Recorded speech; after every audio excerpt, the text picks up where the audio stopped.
I was in my second year university, and it was December, and I went home.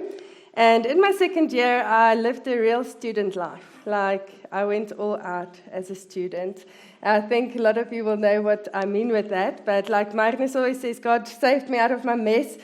Now, I took a year and made a mess as a student and just lived life. But I grew up in a Christian home, loving Jesus, and saw amazing things growing up. Like, my parents really loved Jesus, and I remember their testimonies since I was a little girl. I remember running with a stick when I was small, and I fell, and the stick poked me in my throat, and it made like a hole in my throat. And my parents, that time, I just remember them praying for me. They didn't rush me to hospital. They didn't do anything like that. I remember them saying, okay, let's pray, and they prayed for me. And my memory is that when we looked into my throat again, there was nothing wrong with my throat. And I remember the one time also, I was one of those wild kids, so I've calmed down quite a bit through the years, but I was one of those girls that wanted to do everything. I had an older brother, older sister, and whatever they did, I wanted to do with them. So I was a bit rough around the edges. But I remember climbing on the stove because there was something in the cupboard above the stove, and the plates were still hot. My mom had been cooking. So I got up with both my hands, little girl, on the plates, and put my hands on it, and I burnt my hands, blisters. And I also just remember my parents praying for me. I remember falling asleep, and I remember waking up, and there was nothing wrong with my hands. And those are the things. My parents also told the story that when they just started attending church. Now, I can track back to the miracle of my mother. She had blood clots through her lungs, through her heart, and she was in hospital for quite a few months. She was just in hospital, and the doctors didn't give much hope for her. And a pastor came into a room one day, and she was not in his church, but it was a pastor from town. He came into a room and asked if he could pray, and my dad's testimony is that he was not used to this. He was traditional, went to church because it was habit, didn't have that experience with Jesus. And he allowed the pastor to pray for my mom. And yeah, long story short, she was healed completely. Like they said, she would not be able to do much for herself. When my dad used to have to help her get dressed, she could hardly walk from her bed to the bathroom because of short breath and things like that. So she was in a bad state, and God healed her perfectly. Up until this day, she's never had blood clots again. Something that she testified is that she had so many blood clots, you could see it through her veins. So if she looked at her arms, you could see the blood clots through her veins. And she, the day that they disappeared, she told everyone at church, look, they are gone, she testified. And she said the next morning she woke up and they were back. They were there in her veins. And she thought, no, but it was gone yesterday. How's this possible? And she just thought she's not going to tell a person that it's back. It's a lie. It's a deception. And it disappeared after that day. And like I said, she's never had a blood clot again in her body. So that's how I grew up. Being raised in a Christian house, my parents testified of going to church with an empty tank. Like they hoped they would get to church with their empty tank. And they went, and when they went home, their tank was half full. So that's their testimony. That's what they experienced. It was an empty. They went to church by faith, hoped they would reach church. They went back with a half tank of petrol in their car. So you can think, but that sounds too good to be true. That sounds like a fairy tale. But that's their testimony. That's what they experienced. Miracles, signs, and wonders. So that's things that I was aware of growing up as a child. And as I said, when I came to university, the first year I was still all out for Jesus and things like that. And then in my second year, made a few wrong friends and then took a side course. But I remember now, I took a long way just to get back here. But the December holiday, I was involved at church when I was young. When I was in high school, I was involved with the youth, and I would be at church early in the mornings. On a Sunday morning, I would arrive early, an hour earlier, and I would help them set the chairs straight, like back up the chairs in church and pray over the chairs. So that's things that I did at high school, had a love for Jesus.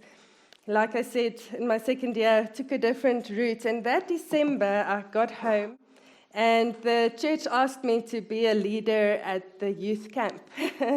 Now you would think like, oh, you can't really ask me, you don't know. My life has been gone a different course the past year, but I wasn't happy and satisfied living that life, not loving Jesus. And then that December at that youth camp, I spoke to Jesus and I said, Lord, help me. I don't want to live that life, but help me meet the right people.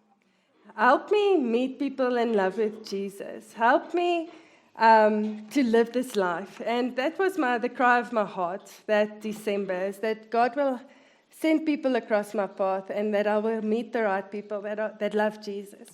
So then I came back to university. I don't want to stretch it out, but that April I was invited to Marnes' meetings. He had it in a house, a gathering of believers.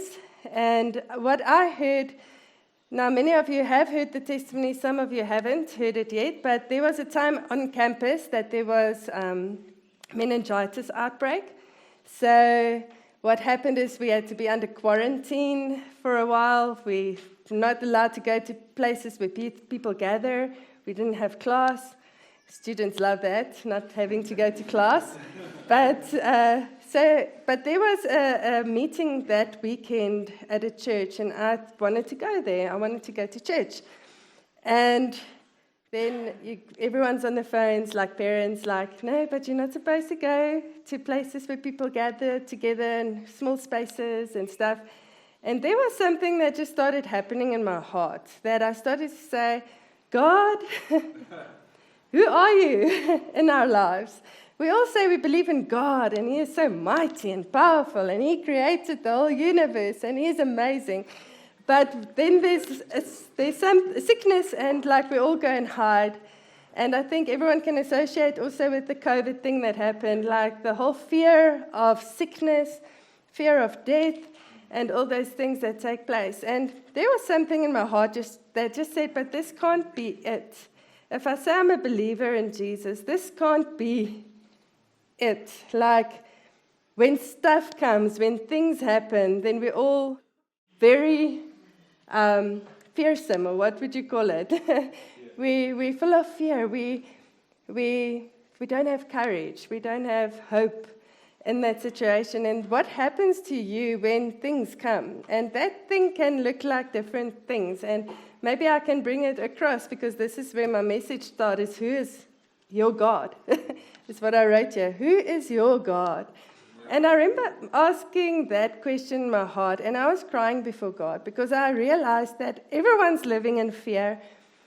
Everyone is cautious. Everyone is hiding away. And yet we say we believe and we have a God.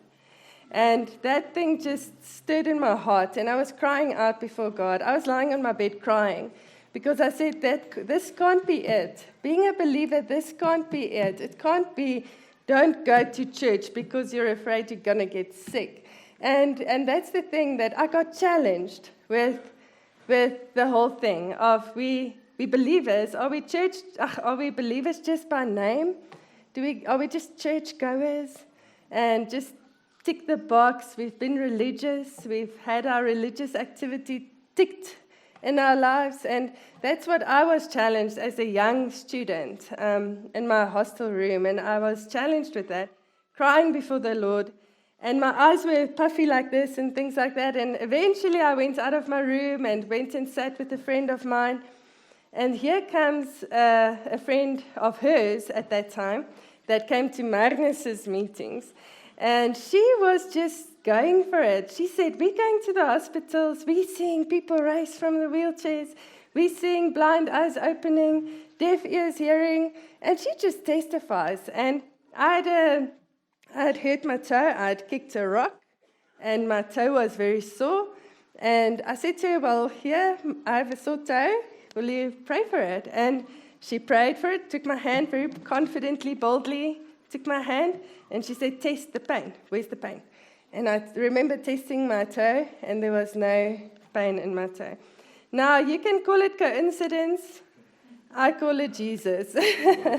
What happened to me in that moment was not coincidence. The moment I cried out to God and said, who are you in my life? Can I trust you? Are you even real? Like just that thing of crying out to him, who is God in your life? And here he sends someone that was with Marnes. They went to the hospitals on a daily basis praying for sick people in that time, even in the time when everyone was hiding away. Okay, so I've got a few stories out of the Old Testament that I want to read. But what I wrote down here for this morning is, who is your God? Now, I think of Paul that when he prayed, he said, and my God will supply your needs. Yeah. Now, Paul had a revelation of God.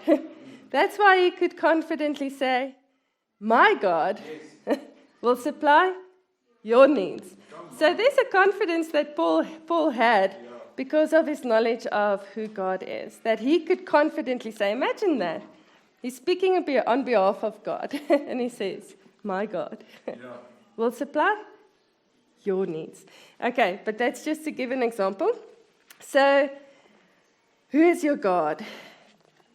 Like, who is your God personally? Like, not just the image that we have of a God, but who is God personally in your life? When things come, when there's situations, when there's challenges, let's call it that, when something challenges you, when you face something, maybe it's your finances, maybe it's your emotions, things at your work, sickness, anything like that. When that comes, who is your God? And what do you speak out of your mouth? First think in your heart.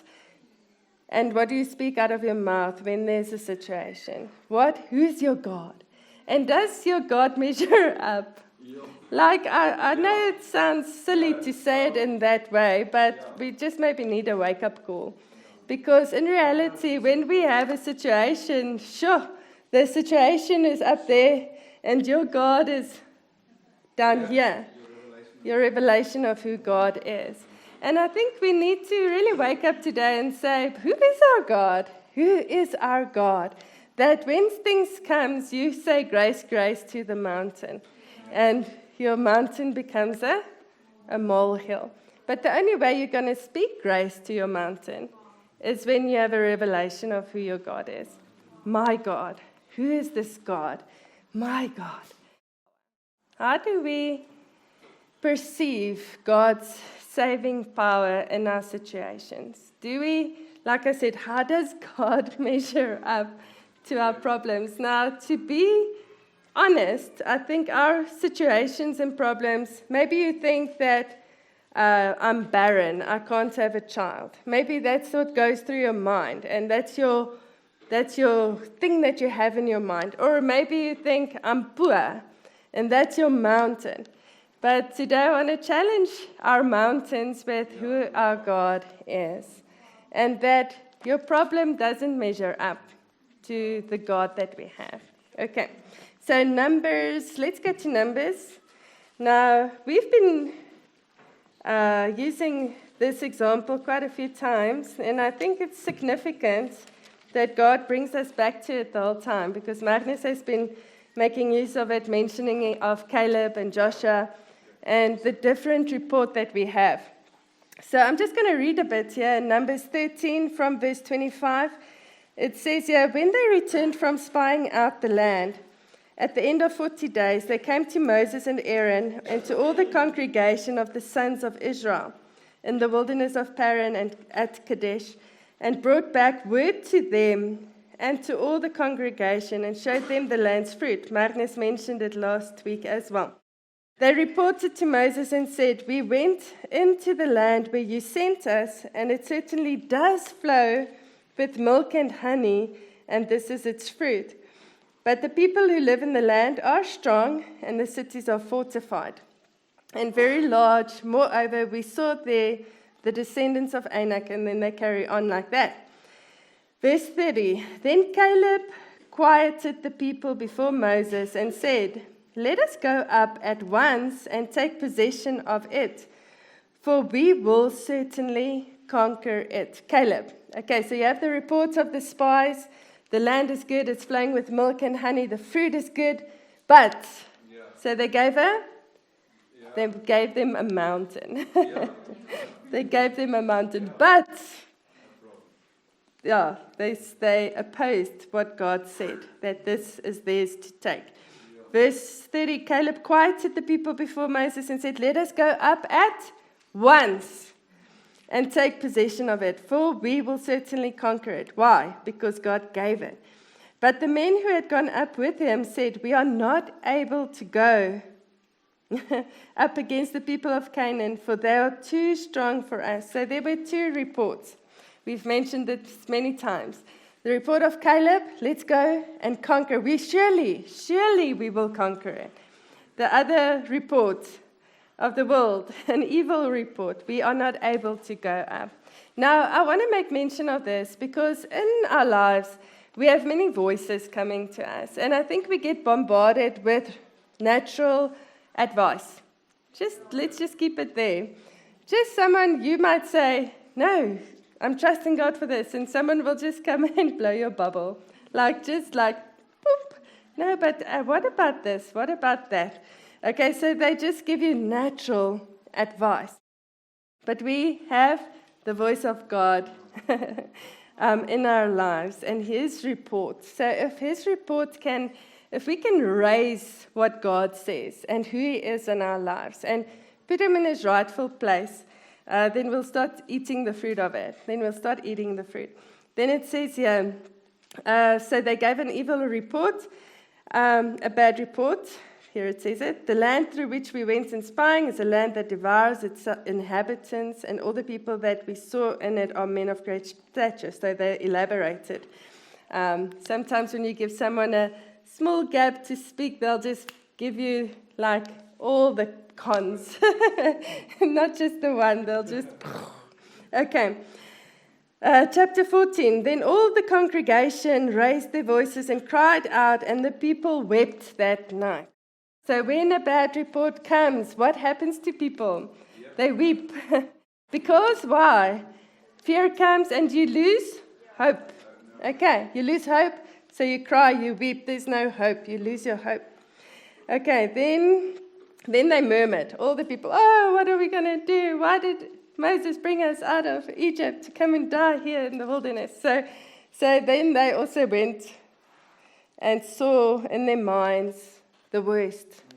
And that's what I also want to, what's happening in your mind? What are you imagining? What are you anticipating for tomorrow? What are you anticipating for your life, for your children's lives, for this country? You can just take it into every situation.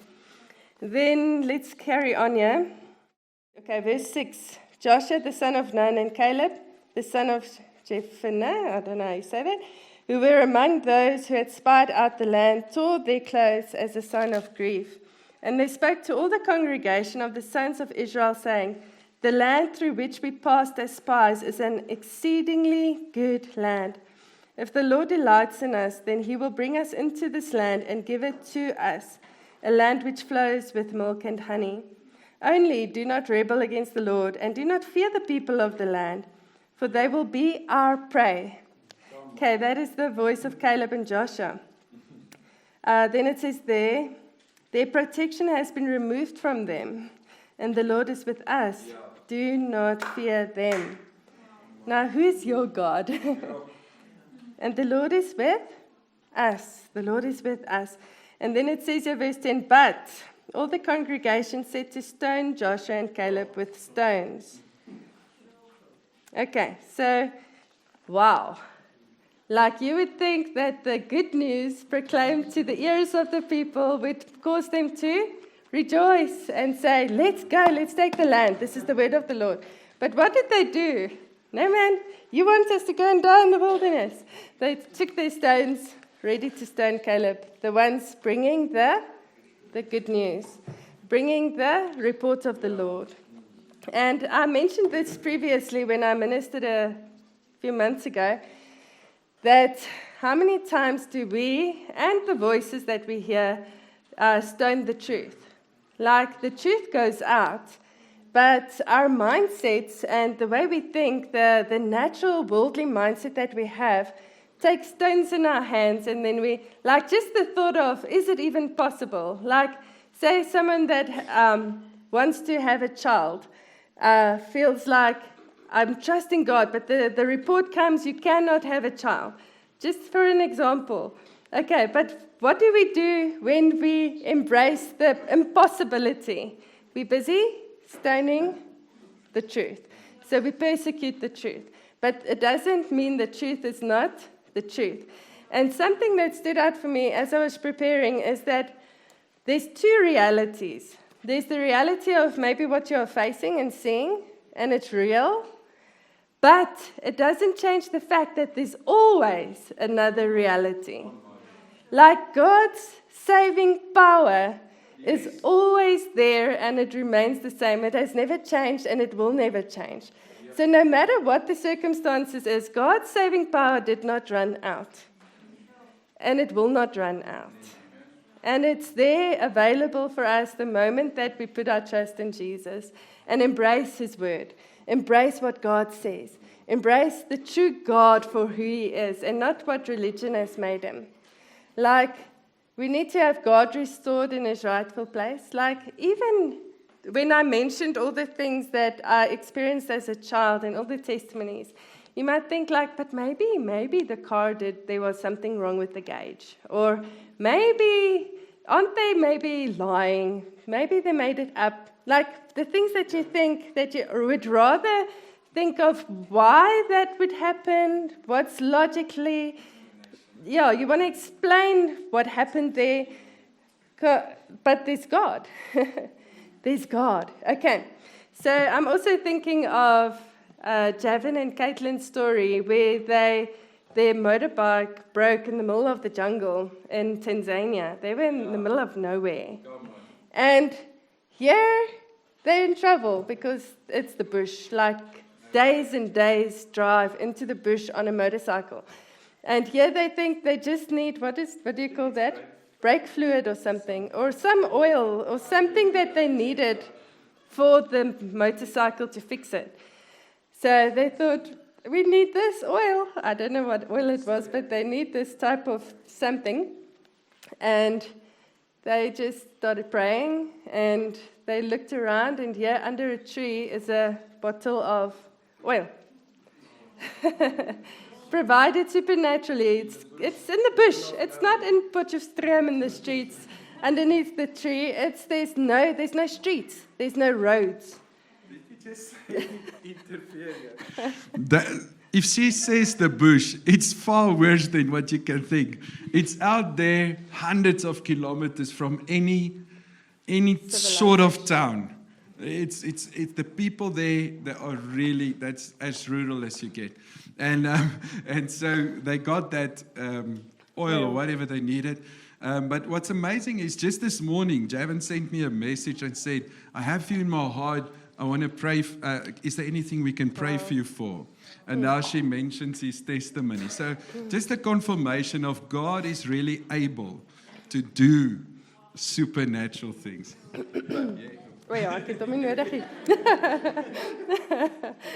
Okay, so, and it makes me think also during, that's amazing.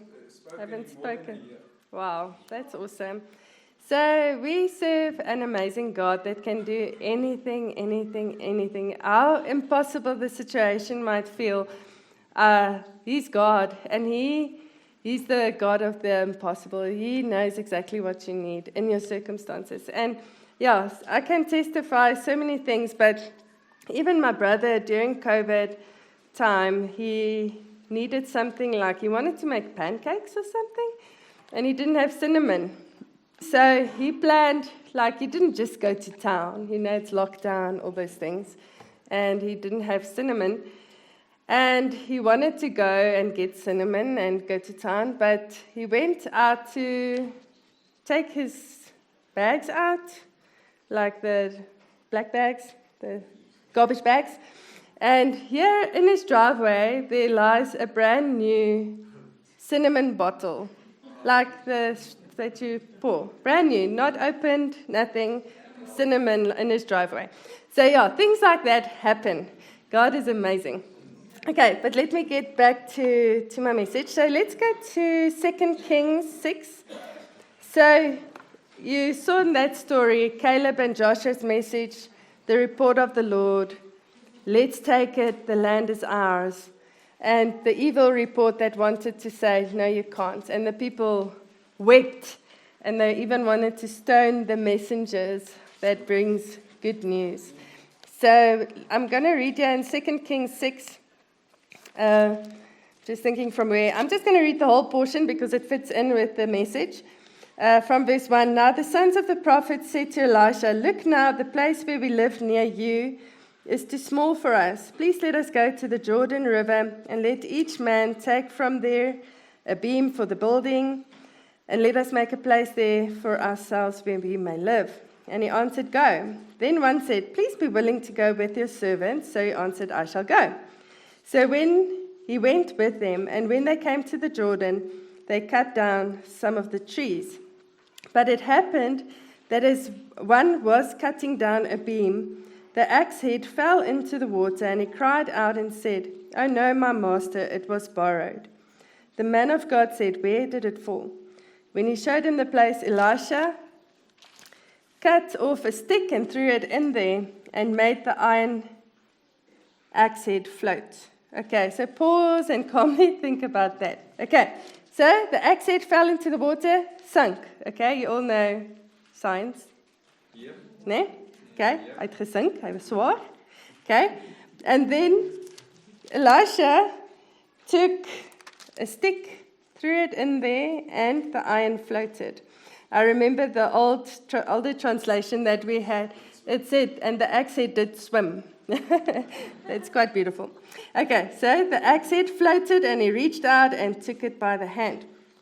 Okay, now the king of Aram, Syria, was making war against Israel, and he consulted his servants, saying, my camp shall be in such and such a place.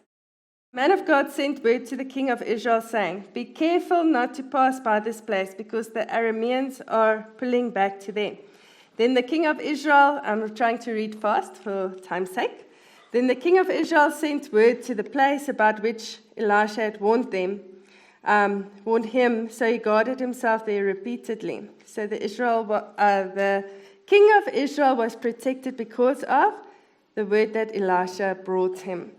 Now the heart of the king of Syria was enraged over this thing, and he called his servants and said to them, will you not tell me which of us is helping the king of Israel? One of his servants said, none of us is helping him, my lord, O king, but Elisha the prophet who is in Israel tells the king of Israel the words that you speak in your bedroom. So he said, go and see where he is, so that I may send men and seize him. And he was told, he is in Dothan. So he sent horses and chariots and a powerful army there. They came by night and surrounded the city. Now, just in short, one man, Elisha, and the king sends chariots, horses, and a powerful army. Imagine that, how fearful they actually were of one man, Elisha, that they would send horses and chariots and a powerful army there. They came by night and surrounded the city. The servant of the man of God got up early and went out, and behold, there was an army with horses and chariots encircling the city. Now imagine that servants, he gets up, and here's just an army around them. They are encircled. Elisha's servant said to him, oh no, my master, what are we going to do? Oh no. Now, just to bring it back into our lives, like how many times do we look at the situation, the circumstances, the things that we are facing, and we say, oh no, what are we going to do? What are we going to do? And then verse 16 says, Elisha answered, do not be afraid, for those who are with us are more than those who are with them. Now, this is a revelation, my God. Like Paul said, my God shall supply your needs. A revelation of God. Elisha had a revelation of God in his life. And when there were troubles, when there were people seeking his life, like why were they there? Why did they come to seize him? They were after his life. And Elisha didn't say, oh no, they're going to kill us. He said, there are more for us than what there are against us. Now, if we can bring that in our lives, as I said earlier, how does God measure up in our circumstances? And if our God can become, there's more for us than there are against us. If that can become our meditation, our imagination, like the way the servant looked with his natural eyes and he said, what are we going to do? What are we going to do? But Elisha had a different vision, different mindset, and he said, there are more for us than there, and it's not wishful thinking. It wasn't wishful thinking that he thought, oh, I hope there's more for us than against us. Okay, then Elisha prayed and said, Lord, please open his eyes that he may see. And the Lord opened the servant's eyes, and he saw, and behold, the mountain was full of horses and chariots of fire surrounding Elisha.